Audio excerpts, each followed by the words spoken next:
ഈശ്വര, ഇന്നും അത് തന്നെ സംഭവിച്ചല്ലോ.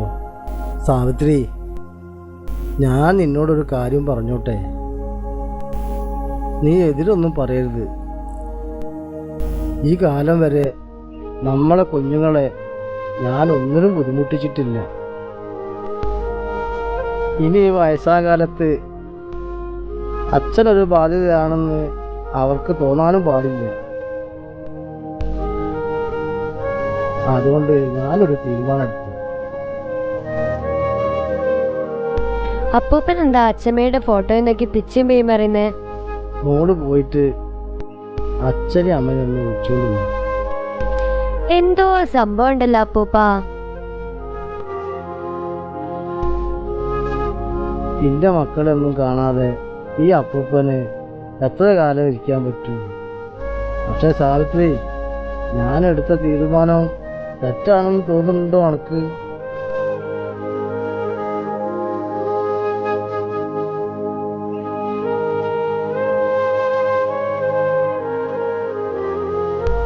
മോനെ, എടാ, അച്ഛനൊരു തീരുമാനം എടുത്തു. അച്ഛൻ്റെ കൂട്ടുകാരൊക്കെ മോനെ അറിയാലോ. അതിനിപ്പോ ആ ഭാഗവത നാരായണന് ഇവിടെ എവിടെയോ ഉള്ള ഒരു വൃദ്ധസദനത്തിലാണ്. അവിടെ അത്ര വലിയ പ്രശ്നങ്ങളൊന്നും ഇല്ല. പരമ സുഖാന്നാട്ടോ പറഞ്ഞു കേൾക്കണത്. അച്ഛനിപ്പോ ഇങ്ങനെയൊക്കെ തോന്നാൻ ഇവിടെ ഇപ്പൊ എന്താ ഉണ്ടായത്? ഏയ്, ഒന്നുമില്ല എൻ്റെ മോളെ. കുറച്ച് ദിവസമായിട്ട് ഉറക്കമൊന്നായിട്ട് ശരിയാവില്ല. എനിക്ക് എന്തോ ഒരു പേടി പോലെ. ഒറ്റയ്ക്ക് കിടക്കുമ്പോൾ ഓരോ ചിന്തകളാണ് മനസ്സിൽ. മാത്രമല്ല, 4-5 ദിവസമായി അറിയാതെ കിടക്കയിൽ മൂത്രമൊഴിച്ച് പോകുന്നുണ്ട്. ഒന്നും ഉണ്ടായേ. ഇനിയിപ്പോൾ കുറച്ചുകൂടി കഴിഞ്ഞാൽ, അതാ ഞാൻ പറഞ്ഞത്.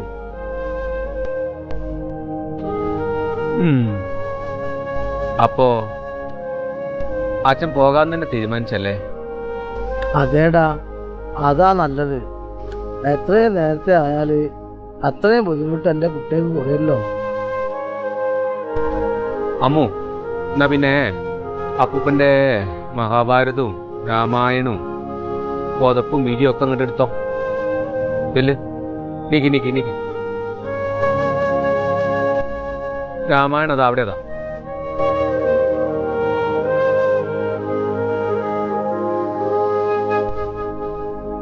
അച്ഛൻ എണീറ്റ് പോരിട്ടോ, അവിടെ ഇരിക്കണ്ട. നീറ്റോ.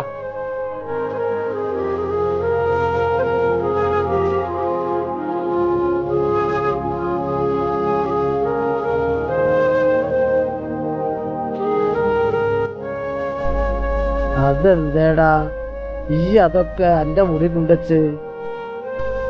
നാളെ മുതലേ അച്ഛൻ അവിടെ എൻ്റെ അടുത്താ കിടക്കണം. മോനെ, മിണ്ടരുത്. 4-5 ദിവസം ബെഡിൽ മൂത്രമൊഴിച്ചെന്നും പറഞ്ഞ് വൃദ്ധസാധനം തന്നെ നടക്കുക.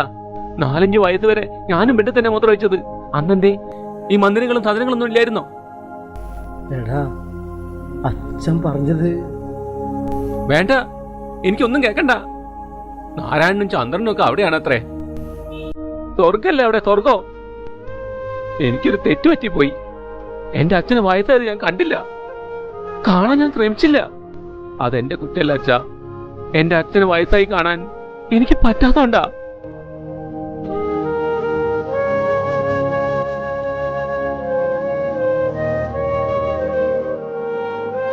നിന്റെ കുട്ടിക്ക് വിഷമമായോ ആവോ? അച്ഛാ, ഏട്ടനും ഞാൻ ഇവൾക്ക് തരുന്ന സ്നേഹത്തിന് എന്തെങ്കിലും കുറവ് തോന്നുന്നുണ്ടോ? അച്ഛന് എന്താ പറ്റി നിനക്ക് തോന്നാൻ? ഇല്ല മോളെ, നിങ്ങളുടെയൊക്കെ സ്നേഹം കൂടുതലായിട്ടേ ഈ അച്ഛന് തോന്നിയിട്ടുള്ളൂ. പക്ഷെ മനസ്സൊക്കെ അങ്ങോട്ട് പിടി വിട്ടു പോണ പോലെ തോന്നുക. ചിലപ്പോ ആരാണെന്നോ എന്താണെന്നോ ഒന്നും അറിയുന്നില്ല. ഓർമ്മയൊക്കെ നഷ്ടപ്പെട്ടതുപോലെ. അപ്പൂപ്പൻ എന്തിനാ പേടിക്കുന്നേ? അപ്പൂപ്പന്റെ ഓർമ്മയ്ക്കല്ലേ മങ്ങലുള്ളൂ. ഞങ്ങൾക്കൊക്കെ ഓർമ്മയുണ്ടല്ലോ. ഞങ്ങൾക്കറിയാലോ അത് ഞങ്ങളുടെ അപ്പൂപ്പനാണെന്ന്. പിന്നെന്താ പ്രശ്നം? നീ എൻ്റെ മോന്റെ മോള് തന്നെ. ഞാനൊരു കര പറ്റുന്നത് വരെ എനിക്ക് ഇരുട്ടിൽ വെളിച്ചം കാണിച്ചു തന്നിട്ട് ഒടുക്കം എത്തേൻ്റെ അടുത്ത് എത്തിയപ്പോ കുത്തിക്കെടുത്ത് വലിച്ചെറിയാൻ ഓലച്ചൂട്ടുന്നല്ല എൻ്റെ അച്ഛൻ. എന്റെ ജീവന്റെ ജീവനാ.